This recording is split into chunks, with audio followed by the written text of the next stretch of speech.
Ok, já de volta. Deixa eu falar aqui, que eu estava falando, fui catando bem, mas agora eu preciso agora falar da pizzaria Mandacaru. Mandacaru. Perdão. À direita da feirinha. Chegou ali na feirinha, pizzaria Mandacaru. E agora já tem o bar Mandacaru, já vai vir aí, já próximo final de semana tem a feijoada Mandacaru. Eu só não fui lá conversar com a Roberta ainda, eu tenho que ir lá bater um papo com ela para saber como é que vai ser, o que vai ter daqui para frente, que tem muita coisa legal para acontecer. Olha só, eu quando abri o meu programa hoje, isso é uma coisa que eu tenho falado com muita frequência. Eu comecei a falar sobre a natureza, sobre a neblina que estava hoje em Teresópolis, sobre minha família que está aí do Rio Grande do Norte, enfim. E fui falando dessas coisas, mas eu tinha um objetivo, né? Meu objetivo era chegar no coração das pessoas. E aí eu falei, olha, essa história não vai terminar bem. Aí eu me referi, fiz uma referência, sem falar o nome naturalmente, né? Há um caso que eu estou acompanhando aqui em Teresópolis, de uma pessoa que deram um cargo para ela de gerência, e ela foi descalçando pessoas, mandando pessoas embora, e numa pequena empresa que precisam trabalhar 5 ou 6 pessoas, hoje restam 3, e foram cortadas, tiraram tudo. Tiraram tempo de trabalho, não pode usar mais banheiro, com desculpa de pandemia, e comida, enfim. É um negócio horrível, horrível. E é uma pessoa que eu botei assim, uma pessoa do mal. Aliás, daqui a pouco é isso que eu quero conversar com a Gisele hoje, né?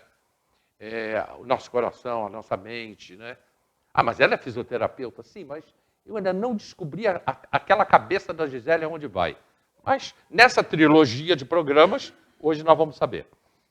E aí, as pessoas já entraram aqui comentando comigo, né? O Almir também já comentou, a Eliane, e a Eliane deixou aqui um comentário. Eu já conheço a história da Eliane e sei que é difícil, e eu vou dizer para ela o seguinte, é praticamente impossível. Eu que sei, isso foi no início que eu estava falando do coração, então ela botou aqui, eu que sei, lutando 1 ano e 5 meses para tentar um home care com físio para minha mãe. O juiz negou. Muito triste, ela está com Covid. Não, ela fala de Covid, mas não dá para entender se ela está com Covid. Aí ela bota aqui, tem que mostrar que existe a lei do retorno, tudo que se planta, colhe, mas não vou desistir. Minha mãe tem 84 anos, muita falta de amor hoje em dia, nem a pandemia muda as pessoas. E é isso que eu estava falando, né? Aí depois a Lia entrou, Eliane voltou, agora quem está aqui comigo é a Maristela, minha psicóloga, né? Está aqui comigo, doutora Maristela. Doutora Maristela, já tem gente aí que já te encaminhamos aí uma amiga, hein? Vai te procurar. E qualquer dia tem que voltar aqui no programa. Eliane, é o seguinte, provavelmente você não vai conseguir esse equipamento que você está precisando, porque é um equipamento extremamente caro, e isso aí é mantido diariamente. E não existe, que eu tenha conhecimento, não existe disponível para você, pelo SUS, não existe disponível um home care. Tá?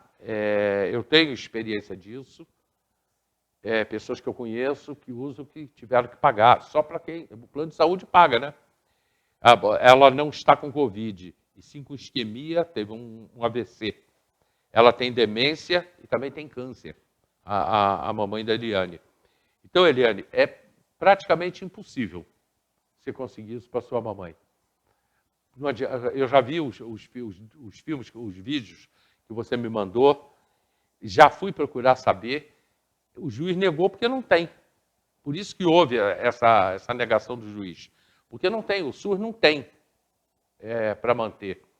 Porque isso é uma coisa que custa absurdamente caro. Você manter um home care que você tem que manter com médicos ali, com enfermeiros, e aí não existe. Eu lamento te informar, Eliane, mas você não vai conseguir. Lamento muito, tá? E também a gente fala assim, põe na mão de Deus, isso, caramba, já está na mão de Deus. Continua lutando. Você tem que continuar lutando. E aí, Doutora Gisele, eu abri o programa hoje falando sobre esse momento que a gente está vendo. Eu sei que você é fisioterapeuta e eu estou começando a aprender a maneira que você pensa, a maneira que você conduz os seus pacientes, a sua vida, o tratamento dos seus pacientes, como é que você conduz. E agora chegando aí a Casa Vida, Centro de Convivência. E eu queria saber de você, esse coração, como é que está? O seu. Porque tem o coração, o seu eu sei que é do bem, né? Lógico que é do bem. É que eu já estava contando de uma pessoa que eu vi que é do mal. A pessoa fazendo mal para tanta gente. Tirou comida da boca de uma pessoa. Desligado. Está desligado aí. Isso. Oi. Boa noite a todos que estão em casa. Boa noite para você, querido. Recentemente, eu dei palestra para um congresso falando sobre o narcisismo, né, com chefes que são narcisistas. E que isso já é considerado patologia mesmo. E socialmente a gente olha para essas pessoas como pessoas do mal. Pessoas, ou seja, cada um com o seu distúrbio psiquiátrico e talvez psicológico, e esses distúrbios a pessoa não tem consciência, e quanto menos consciência eu tenho, mais eu transbordo isso para as outras pessoas, tanto na minha vida pessoal quanto na minha vida profissional, em proporções pequenas, médias ou grandes, causando danos também brandos ou danos muito grandes para outras pessoas. Mas a gente precisa ter até mesmo empatia. A minha palestra foi sobre isso. Como que nós poderíamos olhar para esse tipo de chefia narcisista e com empatia? Como que nós poderíamos ainda assim conviver com esse tipo de comportamento, sem o julgamento, sem o apontamento? E de que maneira que a gente poderia se proteger desse tipo de pessoa? E, principalmente, se você está sendo, né, essas pessoas que estão sofrendo com esse tipo de chefia, e prestar atenção que personagem que essa pessoa está relembrando da sua história, da sua infância, do seu script. Que personagem que ela está despertando em você? Que outro predador, né, você teve na sua vida e que talvez você tenha até dificuldade de se proteger dessa pessoa porque é algo que faz parte do teu script e você acha que é até normal, ou então, por necessidade, você vai levando isso, né? Porque existem... Eu não sou advogada e eu não entendo muito dessas coisas de lei, não entendo nada, aliás, sobre isso, mas esse tipo de chefia desperta bastante processos, né, de abuso moral. Então, o abuso, ele é... Em todas as áreas você pode passar por um abuso, mas o maior problema é que a pessoa que é abusada no casamento, a criança que é abusada sexualmente, o funcionário que é abusado de forma moral, essas pessoas, o maior problema é a não consciência de que está acontecendo aquilo. Perfeito. Eu não tenho consciência do que está acontecendo, aí precisa vir o Hélio Carracena falando de uma outra empresa ou de uma outra situação, e aí a pessoa que está ouvindo você agora e fala, ué, mas isso está acontecendo comigo também. E eu acho normal. Entende? Então, é bem relativo a sua colocação, classificando isso como um ato ruim, maldoso, etc. Porque só o chefe narcisista que vai entender, e Deus, né, que vai entender exatamente o que está passando na cabecinha dele para justificar fazer certas coisas. Às vezes, essa pessoa um dia foi humilhado, um dia fizeram com ele algo pior e ele acha aquilo brando, ele acha aquilo normal. Ou a falta de empatia mesmo, por algum motivo pessoal dele, de não conseguir sentir o que o outro sente. ou até mesmo se ele se sente extremamente pressionado por alguém acima dele e ele não tem essa inteligência emocional de administrar a pressão que ele está recebendo de cima, e aí ele não consegue administrar isso para as outras pessoas. O que nós estamos aqui conversando, eu não sabia que nós iríamos falar sobre isso, cheguei chegando ali, ele foi logo falando sobre o coração e tal, eu falei assim, o que ele está aprontando, esse rapaz? E o que a gente está conversando aqui é sobre a mediação físico-emocional no ambiente de trabalho. E você nem sabia que a gente faz isso, que eu faço isso. Né? Então, eu levo a mediação físico-emocional nas empresas, para algumas empresas. Aqui na cidade, a gente está fazendo um trabalho bem bacana nas Casas Bahia, aqui de Teresópolis, com os funcionários, com a gerência e tal. E também já fui numa clínica de medicina do trabalho, em Londrina, também recente, e em algumas escolas particulares, e também, antes da pandemia, na Secretaria de Educação. Então, assim, a mediação físico-emocional, que é essa maneira de olhar de forma espelhada, de como você pode se autorresponsabilizar sobre o que você sente, um pouco antes de você deixar espirrar nas outras pessoas que estão em volta. Perfeição vamos ter? Nunca. Nunca a gente vai ter perfeição. Mas a possibilidade, né, a intenção do coração de fazer o melhor que eu posso com o que eu tenho, isso precisa ser uma meta de todo mundo. Eu dou conta do que é meu, você dá conta do que é seu, e juntos a gente pode fazer um bom trabalho, então a gente pode ter um bom relacionamento, a gente pode ter um bom casamento, um bom namoro, Mas e no caso etc. dessa pequena empresa que eu estou falando, e que existem espalhadas aí no mundo inteiro esse tipo de pessoas, por que você colocou que ela é narcisista? Narcisista não seria aquela pessoa que se ama? É uma pessoa dona da verdade, ou que só ela sabe o que tem que ser feito de melhor. E pode ser várias coisas, tá? A gente não conhece essa pessoa. Eu estou aqui sugerindo porque é um tipo de gerência ou de liderança, que é essa coisa meio que radical, e eu que sei o que eu estou fazendo, vocês não me julgam, eu sei o que é bom, eu sei o que é melhor para a empresa, e por mais que as pessoas... Não é possível que alguém já não reclamou com essa pessoa alguma coisa, ou com qualquer outra liderança.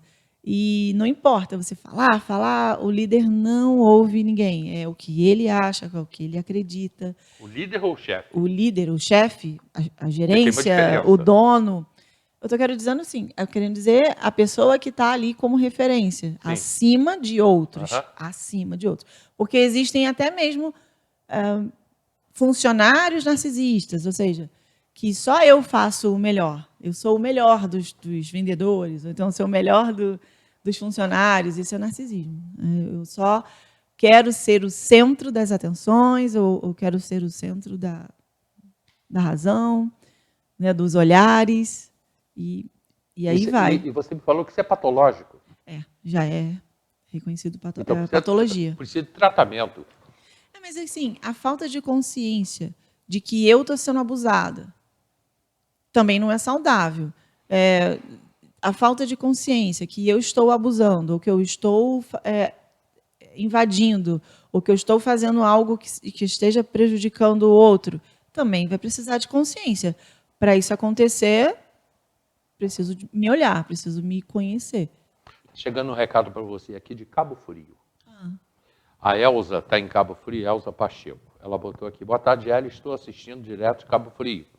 Diga para a doutora Gisele que a conheci na casa da minha sobrinha, Ana Cláudia, e que manda um beijo, com a minha admiração pelo trabalho que ela exerce. Muito obrigada, um beijo. Também. Quem é Ana Cláudia? Obrigada. Eu sei que é a sobrinha da Elza. Você lembrou quem é?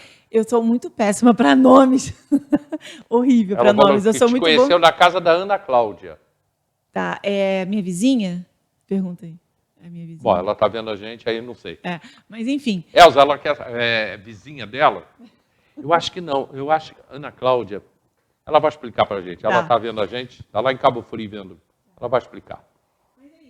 Então, assim, a gente precisa não julgar, fazer de tudo, fazer o possível para não julgar, porque é um ser humano que Sua tem, vizinha, da sim. mesma maneira... Minha É vizinha. a sua vizinha. Ela é uma artista, essa minha vizinha, essa Ana Cláudia. Ela tem um Instagram chamado Arte Sustentável. Entrem e deliciem-se. Ela fez parte da primeira Casa Vida, que começou na minha casa. Quantas obras de artes ela fez para alegrar a Casa Vida, para pegar... Ela pegou meu lixo de obra, lixo, e transformou em coisas lindas, sabe? Eu preciso dela aqui no programa. Ela é maravilhosa. Ela é maravilhosa. Vocês estavam no Caramanchão. É isso. Tá vendo? Tá vendo como é que as pessoas estão vendo a gente? Tá chegando aqui a informação. Obrigada. Um beijo, Ana Cláudia, um beijo para você também. Então, é isso. É bom a gente não julgar e também, sim, procurar se olhar, se ver, se observar, ou se você tiver alguma abertura com a pessoa, falar, conversar. Eu sempre fui uma líder dei bastante dor de cabeça, inclusive, porque eu não tinha um comportamento de líder. Né? Eu não tinha. Como eu tinha recebido uma liderança um pouco mais inconsciente, então eu tinha muito medo, quando eu virei líder, eu tinha muito medo de fazer a mesma coisa, de repetir o que fizeram comigo. Então, o medo exacerbado também não era muito legal para mim. Essas palestras que você faz em empresas, basicamente, você fala de quê?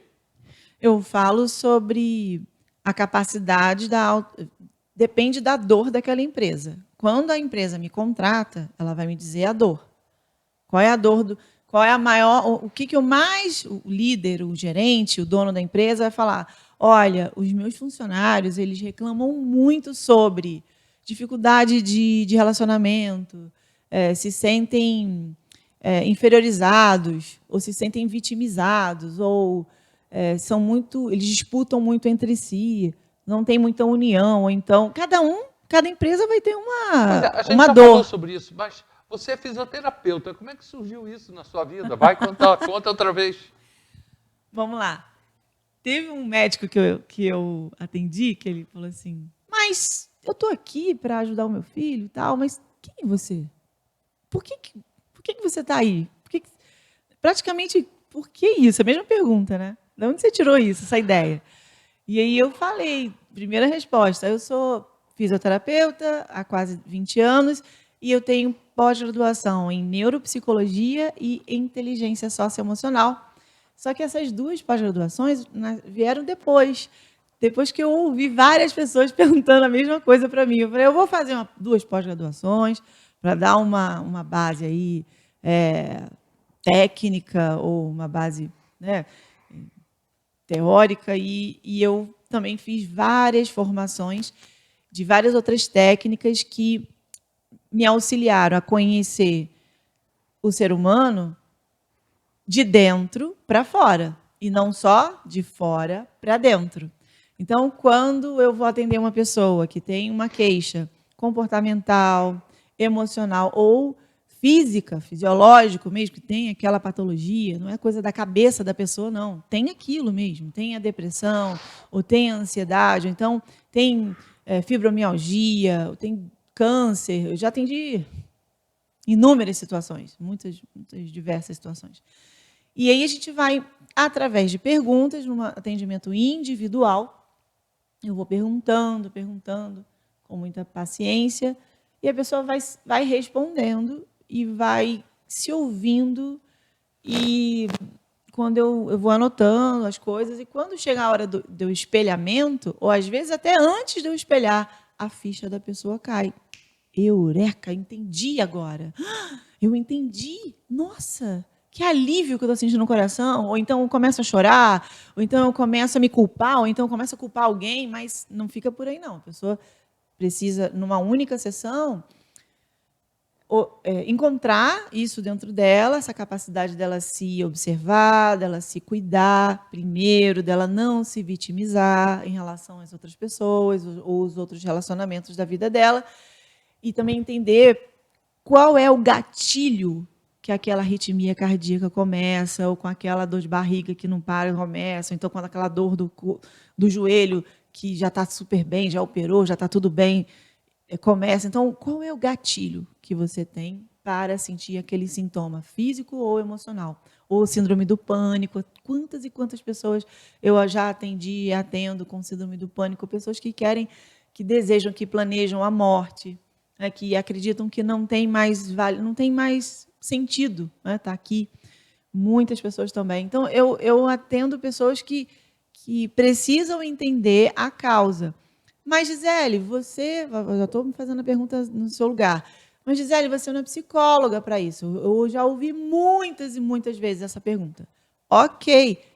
E não preciso, porque eu tenho tantas psicólogas maravilhosas, amigas e conhecidas, e também as minhas psicólogas de apoio, de suporte, que eu também viro um suporte para elas. O paciente delas, o cliente delas vai lá no meu consultório e recebe lá meu papelzinho que eu dou praticamente como se fosse um resultado lá do como é que foi a minha sessão. Aí o cliente vai lá, leva o meu papelzinho, então fala como que foi a sessão para o psicólogo e ali eles desenrolam de um jeito muito saudável, muito bacana, muito organizado e muito acelerado, né? Otimizado.